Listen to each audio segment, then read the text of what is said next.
ప్రపంచం ఇప్పుడు ఎంతో టెక్నాలజీతో ముందుకు సాగుతోంది. ఒక స్మార్ట్ ఫోన్ మన చేతిలో ఉంటే చాలు, ప్రపంచం మన చేతిలో ఉన్నట్లు అనిపిస్తోంది. ఎందుకంటే ఇప్పుడు సోషల్ మీడియాలో లేనిది ఏదీ లేదు. అయితే ఈ టెక్నాలజీతో ఎన్ని ఉపయోగాలు ఉన్నా అదే స్థాయిలో వినాశనం కూడా పొంచి ఉంది.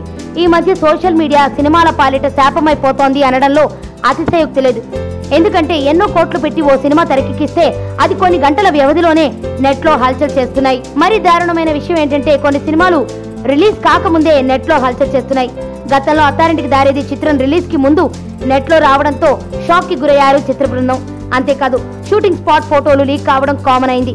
గతంలో బాహుబలికి సంబంధించి ఓ యుద్ధ సన్నివేశం సోషల్ మీడియాలో హల్చల్ చేయడంతో పెద్ద రగడ జరిగింది. ఇప్పుడు ఇదే పరిస్థితి బాహుబలి 2 కూడా పొంచి ఉందా అన్న అనుమానాలు చిత్ర యూనిట్ ను కలవరపెడుతున్నాయి. బాహుబలి 2 రిలీజ్ కి ముందే లీక్ అయిందని, షోలు పడ్డాయని గత 2 రోజులుగా సోషల్ మీడియాలో వార్తలు తెగ హల్చల్ చేస్తున్న విషయం తెలిసిందే. అయితే దీనిపై స్పందించిన నిర్మాత శోభు యార్లగడ్డ సెన్సార్ కోసం ఆయా దేశాల్లో రాష్ట్రాల్లో షో వేశారు కాబట్టి సెన్సార్ సభ్యులు చూస్తున్న సమయంలోని ఫోటోలే సోషల్ మీడియాలో నానుతున్నట్లు భావిస్తున్నామని స్పష్టం చేశాడు శోభు. కానీ సినిమా రిలీజ్ అయిన తర్వాత కొంతమంది పని కట్టుకుని మరీ సినిమాని నెట్ లో పెడతారేమో అనే అనుమానాలు కూడా లేకపోలేదు. నా పేరు ధనుష్ రిషి. అందరూ ముద్దుగా దరి దరి అని పిలుస్తుంటారు. దేవుడికి నా పైన ఉన్న క్లారిటీ, నా బ్యాడ్ లక్ ఉన్న గ్రావిటీ నాకు చిన్నప్పుడే అర్థమైంది.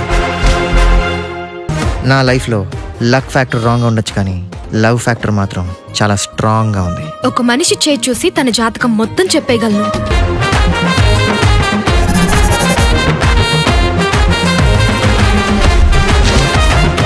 Coming soon.